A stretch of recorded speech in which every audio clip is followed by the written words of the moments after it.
everyone have a good weekend? Yes. Good. It's good to see you back here. We have another busy week. On a scheduling note, tomorrow, President Trump will travel to the great state of Florida to attend the opening of a new illegal alien detention center located at Dade Collier Training and Transition Airport alongside Secretary Kristi Noem, Governor Ron DeSantis, Congressman Byron Donalds, and other state and local leaders. We hope to see many of you there. The facility is in the heart of the Everglades and will be informally known as Alligator Alcatraz. There is only one road leading in, and the only way out is a one-way flight. It is isolated and surrounded by dangerous wildlife and unforgiving terrain. The facility will have up to 5,000 beds to house, process, and deport criminal illegal aliens. This is an efficient and low-cost way to help carry out the largest mass deportation campaign in American history. We are truly coming off a historic week of President Trump racking up win after win on behalf of the American people. President Trump restored peace through strength and acted decisively as commander-in-chief to obliterate the immediate threat of the Iranian regime's nuclear capabilities and then brokered a ceasefire between Israel and Iran, which continues to hold. Then, the president traveled to the Netherlands and achieved a monumental win for the United States and the NATO alliance by getting our allies to dedicate 5% of their GDPs to military spending. As a result of President Trump unleashing American energy dominance, summer gas prices are at the lowest they have been in 4 years, heading into the July 4th week. And with the incoming Trump economic boom, the stock market continues to roar back with the S&P 500 and the NASDAQ both hitting record highs. And on this point of an economic boom, I bring to you original correspondence from the President of the United States to our Fed Chair, Jerome Powell. As the President has consistently stated, the American economy is booming. And there were so many economic analysts who said that this president's policies would drive our economy down, when in fact we have seen the opposite. We've seen a massive deregulation campaign take place. We've seen inflation completely diminished from where it was under the reckless spending and the bad policies of the previous incompetent administration. I would remind the Fed chair, and I would remind the entire world, that this is a president who was a businessman first, and he knows what he is doing. He has a proven economic formula that worked in his first term as president, and it is working again. The one problem that remains is high interest rates for the American people. The American people want to borrow money cheaply, and they should be able to do that. But unfortunately, we have interest rates that are still too high. So the president sent this note to the Fed chair today. And if you look at this chart, this is a chart of all of the interest rates of many countries throughout the world. At the top is Switzerland. They're only paying a quarter for interest rates. Cambodia, Japan, Denmark, Thailand, Botswana, Barbados, Taiwan, Bulgaria, Cuba, Sweden, Morocco, Cabo Verde, South Korea, Algeria, Canada, Albania, Libya, Malaysia, China, New Zealand, Trinidad and Tobago, Czechia, Bolivia, Australia, Costa Rica, the Bahamas, Kuwait, Papua New Guinea, Bosnia, United Kingdom, and the UAE are all paying lower interest rates than the United States of America, which has one of the hottest and strongest economies in the world. The president sent this note to the Fed chair. It says, "Jerome, you are as usual too late. You have cost the USA a fortune and continue to do so. You should lower the rate by a lot. Hundreds of billions of dollars are being lost, and there is no inflation." And the president is right. There is historically low inflation thanks to his policies. And we will continue to drive down the cost of living in this country for Americans. We will continue to deregulate. And it's also incredibly important that we pass this one big, beautiful bill, which is the largest tax cuts in American history. And that's why the White House and the president himself have been in touch with lawmakers all weekend long to get this bill passed. And they are working very hard to do so. It remains a top priority for the president. And this bill has exposed the clear differences between Republicans and Democrats in 2025. The Democrats are doubling down on craziness and radical policies that are undermining the very fabric of our country. Just look at the Democrat nominee for New York City Mayor, Zohran Mamdani. He's a Democrat socialist, really a communist, who proudly calls to defund the police, peddles anti-Semitism, praises pro-Hamas groups, wants Israel abolished, and believes wealthy Americans should not exist. Those are his words, just as recent as this weekend. Meanwhile, under President Trump's leadership, Republicans are fighting tirelessly for everyday middle-class working Americans who re-elected this president. And we're carrying out a revolution of common sense. And all of that is packed into this one big, beautiful bill. It delivers the largest middle and working class tax cuts in U.S. history. It keeps America safe by funding the largest ever one-time investment in border security. It's enough to reverse the Biden border invasion. And every single Democrat is against that, against securing our border and deporting millions of criminal illegal aliens.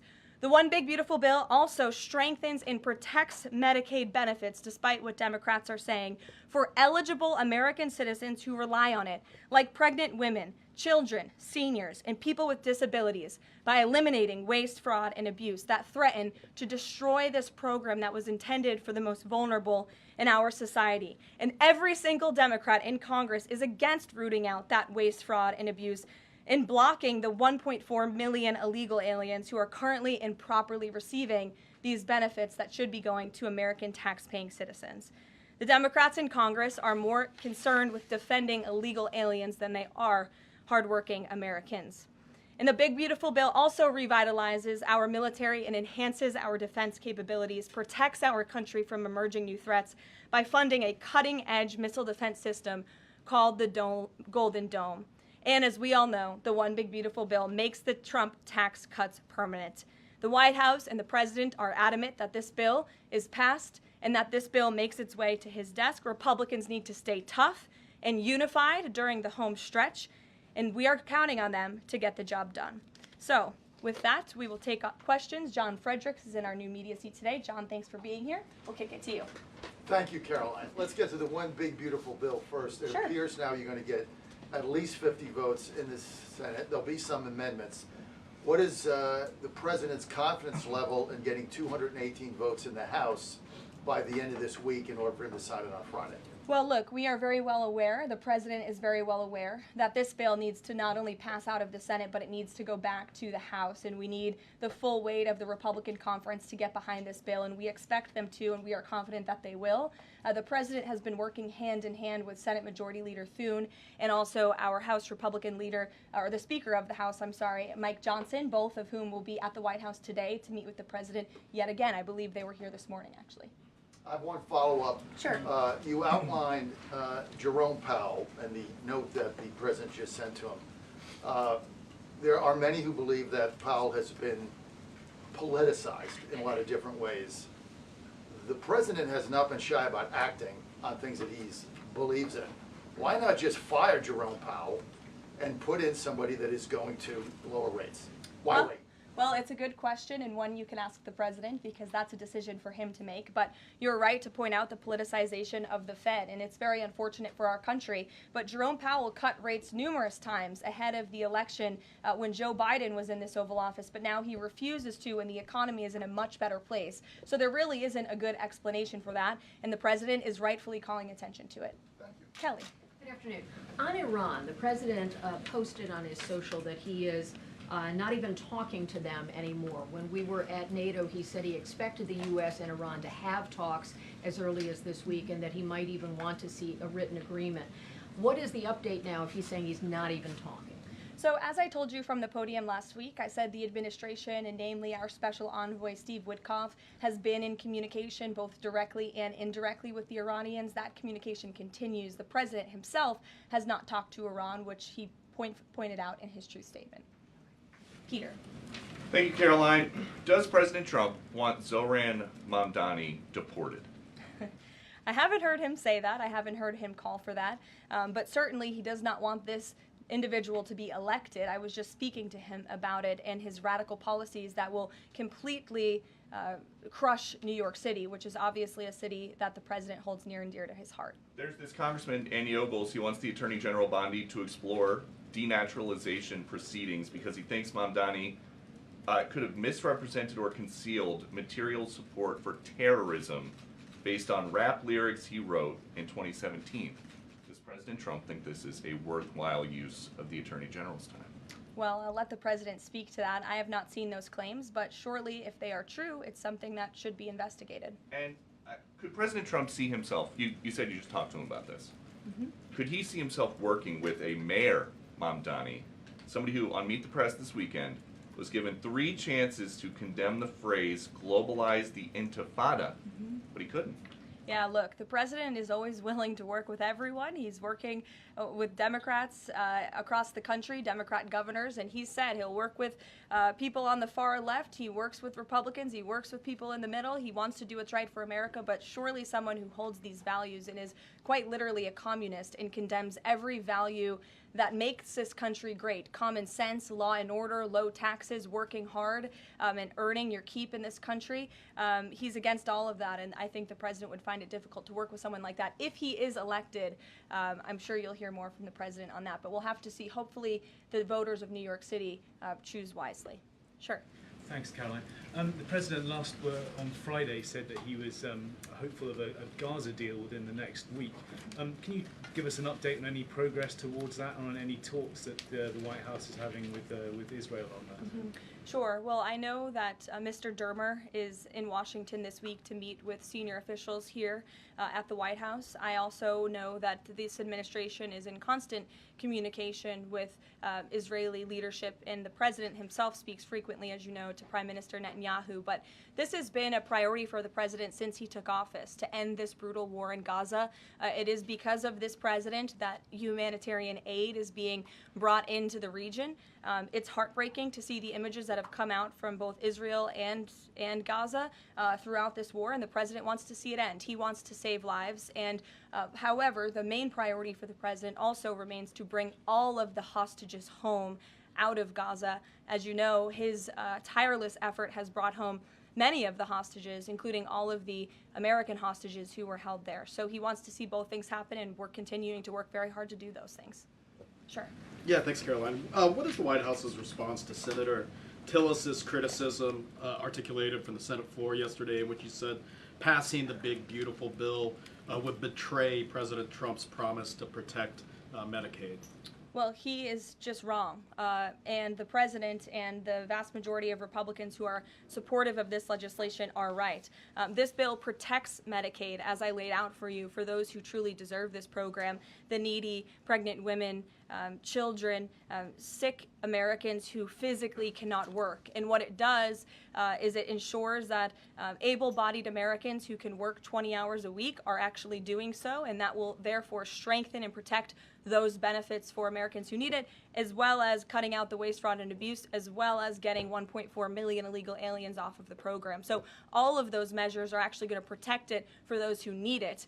That's the president's position, and that's what this bill does, and that's why Republicans need to vote for it and get it to the president's desk. That kind of criticism from a Republican senator, is that reason for concern for the passage of this? No, it's not. We're confident this bill is going to be back at the White House by the 4th of July. Stephen. Thank you, Caroline. 2 questions. On the New York mayoral race, does the president plan to make an endorsement?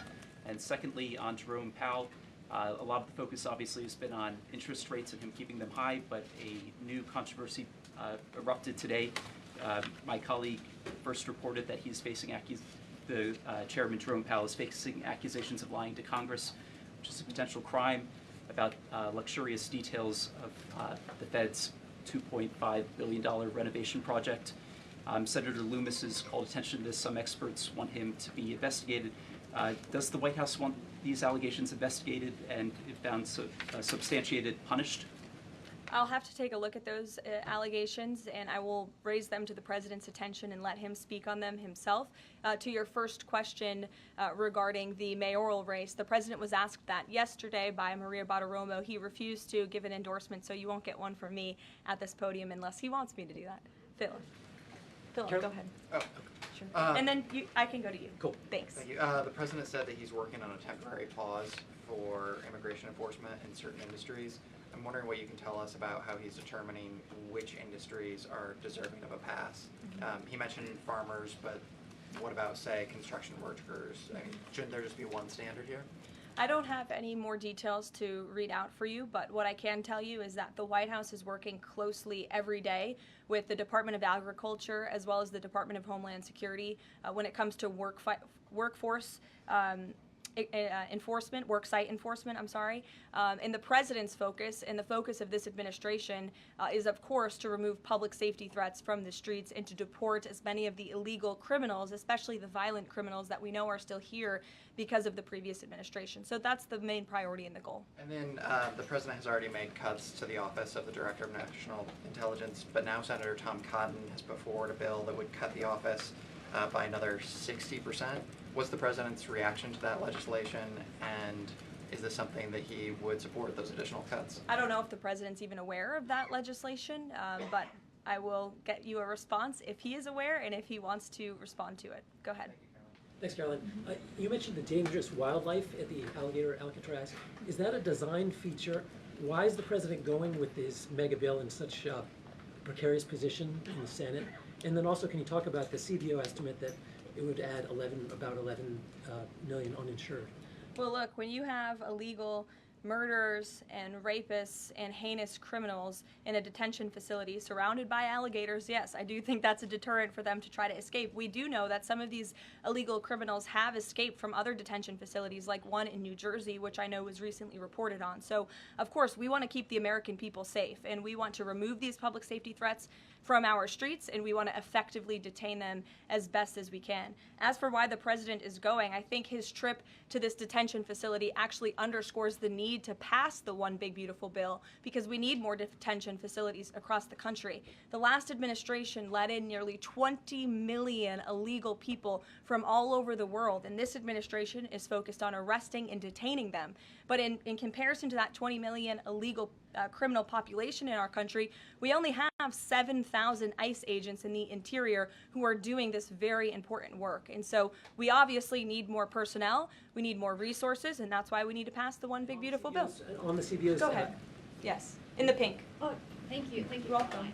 Can you please share some details of China trade deal? Has the U.S. agreed to ease some export, technology export restrictions? Sure. Well, the final language that was agreed upon in both Geneva and in London was signed just past week. We can get you that final text of the agreement. Go ahead. Thank you, Caroline. Eamon, and then behind you. Okay, thanks, Caroline. So on Jay Powell, has the president got a short list of who he wants to see as Jay Powell's successor, and is he going to name a successor as early as this summer? I won't get ahead of the president on any announcements on that. Does he like Scott Besson for the job? Again, I won't get ahead of the president. And on TikTok, if you could, real quick, he said Sure. yesterday he's got a buyer, but the question there is, does he have a seller? And do you have any indication from the Chinese government that they've authorized a sale of TikTok to the U.S. or to U.S. buyers? What I can tell you is that these discussions with China regarding the sale of TikTok have been ongoing at the highest level, and they will continue. As you know, we have another 90-day extension, and it's just to continue to work out this deal and make sure that TikTok stays on for the American people. That's the president's main goal in this, while protecting their privacy and their security. Behind you. Go ahead. Thank you, Caroline. The president has been calling for a deal in Gaza for 2 days and many posts. Who is blocking the deal? And one other thing, when he posted on Netanyahu's trial, also he said it interferes with the negotiations on Iran and on Gaza. What did he mean by that? I'm sorry, to your second question? The second question, when he posted about the Israeli Prime Minister trial, Yes. he said it interferes with the negotiations on Gaza and on Iran. What did he mean by that? It interferes because it physically and logistically was interfering. The prime minister was slated to go to court last week when he's in the middle of negotiating a peace deal and bringing hostages out of a war-torn region. And so the president was simply, I think, emphasizing his empathy that he has for Bibi Netanyahu and seeing him go what he's going through with his own judicial system in the state of Israel. Clearly, the president knows that very well. He, too, was a victim of a judicial system that was trying to put him in jail, as you all know. You all covered it. But President Trump prevailed. That's why he's back in the Oval Office, and he believes that Bibi Netanyahu is a great leader for the people of Israel. The president just worked with him closely to end that 12-day war and to obliterate Iran's nuclear facility, to take out that imminent threat, not just to the state of Israel, but also to the United States of America and the rest of the world. And he believes that Prime Minister Netanyahu should be praised for that. Go ahead. Thanks, Caroline. On the mega bill and the amendment that would limit Medicaid expansion under the Affordable Care Act, does the president want that amendment to pass? The president wants this bill to pass. Meredith. Hey, thanks, Caroline. On trade, we have this looming July 9th deadline coming up. We heard the Treasury Secretary say that he expects to wrap up these trade deals by Labor Day, but when President Trump was asked yesterday about any extensions by July 9th, he said, I think that would be necessary. So is the president ruling out any extensions on trade for any nations, even if they're negotiating in good faith? Well, you heard from him directly. He said he did not think that it would be necessary. He is going to set the rates for many of these countries if they don't come to the table to negotiate in good faith. And he is meeting with his trade team this week to do that. Mary. Thanks, Caroline. I just watched a CNN segment on a new app called Ice Block, and it kind of appeared to be promoting this app where you can tell people where ICE agents are. Given the recent rise, An app that tells people where ICE agents are? Yes. And given the rise, I believe 500% increase in assaults on ICE agents, I wanted to see if you could comment on that and why CNN would be promoting such an app. Well, it's a very good question. I'll have to go back and watch the clip myself, but surely it sounds like this would be an incitement of further violence against our ICE officers. As you know, as you stated, there's been a 500% increase in violence against ICE agents, law enforcement officers across the country who are just simply trying to do their jobs and remove public safety threats from our communities. And that's something we as Americans, including journalists at CNN who live in many of these cities where illegal aliens are hiding and were let in from the previous administration, should be very grateful for. So we haven't seen the clip. We'll take a look at it, but certainly it's unacceptable that a major network would promote such an app that is encouraging violence against law enforcement officers who are trying to keep our country safe. Caroline, Shelby. I just wanted to get a clarification on the Senator Rick Scott's amendment. It sounds like the president is agnostic about whether it's attached. Is that accurate? Look, I'm not going to get into the details of the discussions that are ongoing right now, but the president wants these senators to come to a conclusion, to get this bill back to the White House as soon as possible and make sure that it's a piece of legislation that can make its way back through the House as well. So obviously there's some ping-ponging between both sides of Capitol Hill right now, but that's why Senator Thune and Speaker Johnson are working with the president in lockstep every step of the way. In the back, News Nation, go ahead. Thanks, Caroline. The president did and then announce. in front of you, Oh, yes. in front of. Sure, I'll take both of you. The president did announce last week that the trade deal with India is closed, and this could happen anytime soon. Are there any roadblocks as of now? Are there any updates on that? And how does the president see this about China's role or its influence in the Indo-Pacific region? Sure, yes. The president said that last week, and it remains true. I actually just spoke to our Secretary of Commerce about it. He was in the Oval Office with the president. They are finalizing these agreements, and you'll hear from the president and his team, his trade team, very soon when it comes to India. And on China? How do we counter China on that front? Yes, I mean, look, India remains a very strategic ally in the Asia Pacific, and the president has a very good relationship with Prime Minister Modi, as you know, and he will continue to have that. Go ahead. Thank you, Caroline. On the reconciliation bill, Senator Tillis from the floor yesterday seemed to suggest President Trump was getting bad counsel on the effects of the bill. Is President Trump aware of the analyses, and there are several of these, that suggest if rural hospitals potentially close, if there are Medicaid patients in the millions that become ineligible for that?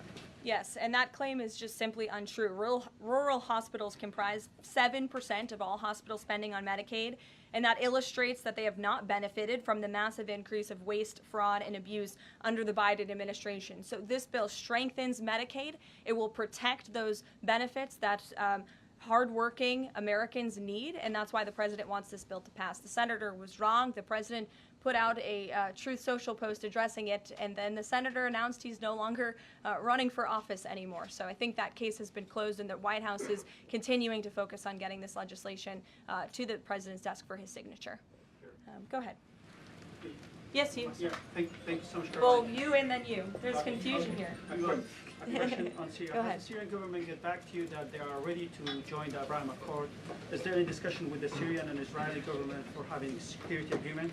This is the first question. And the second question, what's the end goal for talking with the Iranian? Is that only focused on the nuclear program, or they are willing to speak about other issues like the proxy groups and ballistic missiles, or even trade with Iran? So as for discussions between Syria and Israel, you'll have to reach out to those respective governments. I can't comment on that. But what I can tell you is that this afternoon, the president will be signing an executive order to terminate the United States sanctions program on Syria. And this is in an effort to promote and support the country's path to stability and peace. The order will remove sanctions on Syria while maintaining sanctions on the former President Assad, his associates, human rights abusers, drug traffickers, persons linked to chemical weapons activities, ISIS and their affiliates, and Iranian proxies. And this is, again, an action that the president promised and shocked the world with in Saudi Arabia, because he's committed to supporting a Syria that is stable, unified, and at peace with itself and its neighbors. The president met with Syria's new president when we were in the Middle East, as you know, and so this is another promise made and promise kept by this president to promote peace and stability in the region. Thank Go you, ahead, Caroline. Sure. Questions on two topics, if you don't mind. Sure. Iris Howe with NTD here. First, on Canada. Canada says it's now dropping its digital services tax on American tech companies days after President Trump says he's halting all trade talks with Canada. First, what's the president's reaction to this? Can you tell us more about his call with Prime Minister Carney over the weekend? How did he get Carney to drop it? And also, what's the impact on American tech companies given this latest progress, as the president says he has been fighting for American tech companies? It's very simple. Prime Minister Carney in Canada caved to President Trump in the United States of America. And President Trump knows how to negotiate, and he knows that he is governing the best country and the best economy in this world, on this planet. And every country on the planet needs to have good trade relationships with the United States. And it was a mistake for Canada to vow to implement that tax that would have hurt our tech companies here in the United States. The president made his position quite clear to the Prime Minister, and the Prime Minister called the president last night to let the president know that he would be dropping that tax, which is a big victory for our tech companies and our American workers here at home. And on Harvard, if you don't mind, the administration today formally accused Harvard of violating civil rights laws by not doing enough to fight anti-Semitism. We know that the president has talked to us before about Harvard potentially having a deal with the administration in the coming days. Do you have an updated timeline for that? How is the negotiations going? And is more pressure needed for Harvard to take fighting anti-Semitism seriously?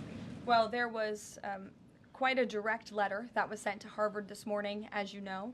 The negotiations are taking place behind closed doors, so I won't comment on that. But what I will share with all of you, for those who haven't seen it, is the context of this letter, because I think it's very important. And this comes from the Department of Health and Human Services, which concluded after a thorough investigation that Harvard University is in a violent violation of Title VI of the Civil Rights Act, which prohibits discrimination on the basis of race, color, and national origin. And if you read some of the content of the investigation and what they found, the majority of Jewish students reportedly experienced negative bias or discrimination on their campus, while a quarter of Jewish students at Harvard felt physically unsafe. Jewish and Israeli students were assaulted and spit on. They hid their kippahs for fear of being harassed and concealed their Jewish identity from classmates for fear of ostracization. Images were widely circulated amongst the Harvard community that trafficked in obvious anti-Semitic tropes, including one that showed a $sign inside of a Star of David, and the campus was vandalized with anti-Semitic stickers, including one that showed the Israeli flag with a swastika.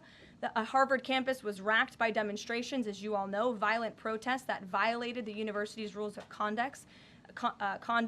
The demonstrations called for genocide and murder, denied Jewish and Israeli students access to campus spaces. These are all facts that Harvard cannot dispute, and that's why the administration has found them in violation of Title VI and has threatened to withhold their federal funding, because if you break federal law, you should not be receiving federal tax dollars.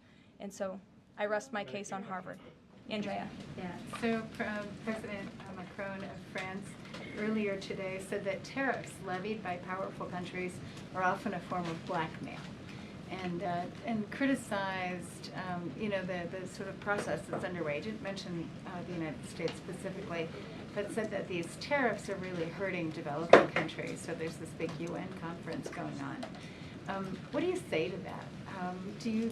What is the president, was he aware of that comment, and did he have any response? I think the president and the White House would certainly reject that characterization by Prime Minister Macron. Tariffs are an effective use of presidential power to bring back the middle class, to bring back our manufacturing industry, which was the backbone of our American economy and has been hollowed out by globalist politicians who have caved to foreign countries instead of doing what's right for American workers. That's why the president is effectively utilizing his authority to wage tariffs and to utilize tariffs, and continues to be in discussions and negotiations on trade to do what's right for America. And Europe and the rest of the world might not be used to that, but President Trump is back in town, and he's going to do what's right for our people and our country. Can I just follow up on Netanyahu? So there's a report in Israeli media that the Prime Minister will actually be here, that Netanyahu will be here today meeting with the President. Can you confirm that? I don't believe Prime Minister Netanyahu is here today. I think you guys would know about that by now. Unless there's something going on I don't know about, but I don't believe he is. I do know he has expressed interest in coming to Washington and meeting with the President, and we are working on a date for that. I do not believe it is today, but that would be fun. You never know in this White House, let's be honest. Go ahead. Thanks, Karoline. Does the President support this new measure in the big, beautiful bill that would impose steep new taxes on new wind and solar projects? I believe you're referring to the credits for wind and solar projects. No, and what I'm talking about the new tax. There's a new tax that it's estimated would add 10 to 20% to the cost of any new wind and solar projects that start after this year. Again, I don't want to comment on the specifics of provisions, but I'm sure the President will speak on that directly. Again, this is an ongoing process. The President continues to be very much engaged with the leadership in both the Senate and the House to get this bill back to his desk. Did the President ask for that provision? Because the National Building Trades Union is saying that it's the equivalent of terminating more than 1,000 Keystone XL pipeline projects. Is that something that would concern him? Well, the President spoke on this yesterday in his interview, and he said he understands that legislators want to protect jobs in their communities and in their districts. And so he understands why some of them are against this provision, but he also understands why people want the provision. So again, this is an ongoing deliberation and discussion, and the President is engaged in this very much. Go ahead. Thanks, Caroline. We've been hearing from White House officials for weeks that you're close on trade deals with a number of countries. Can we get any update on which countries will have deals by the 9th and when there may be any announcements? I'll let the President and the trade team speak on it. Can you respond to the CBO estimate that the Senate bill would increase the deficit by nearly $3.3 trillion? This is one of the most fiscally conservative pieces of legislation that has ever made its way through Capitol Hill. There's $2 trillion in mandatory savings in this bill, and not only that, the projected growth that this bill will bring to our economy. It will be an economic boom. The Council of Economic Advisors has an analysis that shows that the bill will generate $4.1 trillion in economic growth, and it will cut taxes, putting more money back into the American people's pockets. That's why this president wants this bill to pass, and I know he's busy working the phones and doing what he needs to do today to make it happen. So we'll see you all later. Thank you. We'll see you.